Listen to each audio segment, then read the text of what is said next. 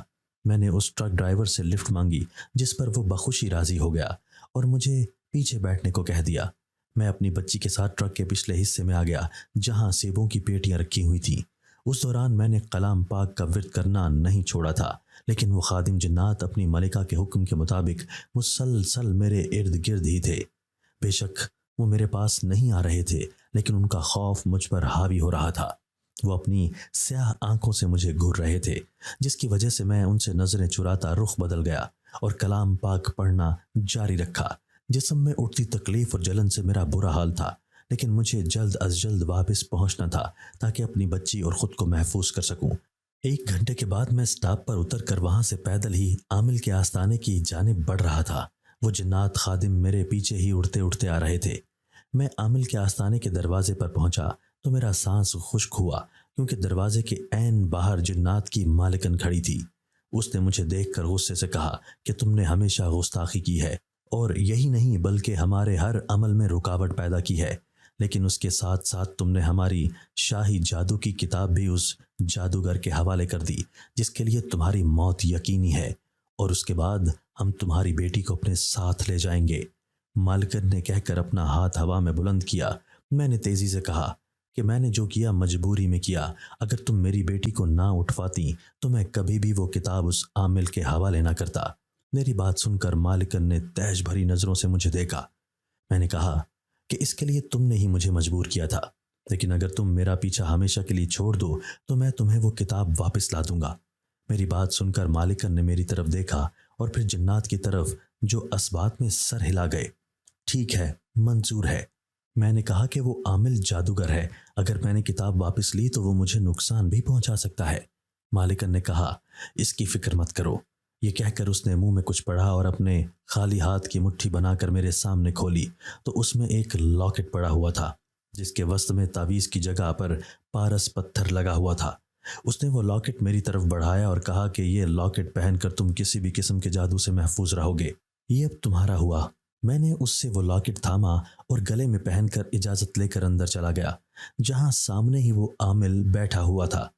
وہ کسی عمل میں مصروف تھا اور وہی جادوئی کتاب ایک طرف ہوا میں معلق تھی۔ اس کے صفحات کھل کر خود بخود پلٹے جا رہے تھے۔ میں نے تیزی سے آگے بڑھ کر وہ کتاب اٹھا لی تو اچانک موجود ساری چیزیں گرنے لگیں۔ ایسا لگا جیسے بھونچال آ گیا ہو۔ وہ عامل اپنی گردن کو پکڑ کر زمین پر تڑپ رہا تھا۔ میں نے حیرت سے اسے دیکھا، مگر پھر میں نے اپنی بچی کو اور کتاب کو سنبھالا اور باہر نکل آیا۔ باہر آ کر میں نے کتاب اس مالکن کے حوالے کی اور اسے اندر کا سارا احوال سنایا۔ مالکن نے بتایا کہ وہ اس کتاب کے ذریعے جادو میں مصروف تھا، لیکن اگر جادو کے دوران کوئی کتاب کو چھو لے تو جادو کرنے والے کی موت ہو جاتی ہے۔ اب تک وہ عامل مر بھی گیا ہوگا۔ اس کی بات سن کر میں سر ہلا گیا۔ مالکن نے کتاب اپنے خادموں کے حوالے کی اور مجھ سے کہا کہ وعدے کے مطابق میں تمہاری جان بخش رہی ہوں۔ امید ہے اب کبھی ہمارا آمنا سامنا نہیں ہوگا۔ اتنا کہہ کر اس نے چٹکی بجائی تو وہ اپنے خادموں سمیت غائب ہو گئی۔ میں بھی وہاں سے اپنے گھر آ گیا۔ سبھی لوگ میرا حال دیکھ کر دنگ رہ گئے۔ میں نے بچی کو نبیلہ کے حوالے کرتے اپنے ساتھ بیتی ساری داستان کہہ سنائی، جسے سن کر سب حیران بھی ہوئے اور پریشان بھی، مگر خوش بھی تھے کہ مجھے میری اولاد واپس مل گئی تھی۔ آج میری بچی 2 ماہ کی ہو گئی ہے اور میں خوشی سے زندگی جی رہا ہوں، لیکن اس مالکن کے جادو کی وجہ سے میری ایک ٹانگ میں ہمیشہ کے لیے لنگڑاہٹ آ گئی ہے، جس کا مجھے کوئی دکھ نہیں، کیونکہ یہ لنگڑاہٹ مجھے میری بچی واپس لینے کے بدلے ملی تھی اور میرے لیے یہ سودا برا نہیں تھا۔ دوستو، اگر آپ کو آج کی ہماری یہ ویڈیو پسند آئی ہے تو اسے لائک کیجئے اور اسے اپنے پیاروں کے ساتھ شیئر ضرور کیجئے گا۔ اور ہاں، اگر آپ نے ابھی تک ہمارا چینل سبسکرائب نہیں کیا تو ہمارا چینل سبسکرائب کر دیجئے اور بیل آئیکن بھی پریس کر دیجئے تاکہ ہماری ہر نئی آنے والی ویڈیو آپ کو بر وقت مل سکے۔ اللہ حافظ۔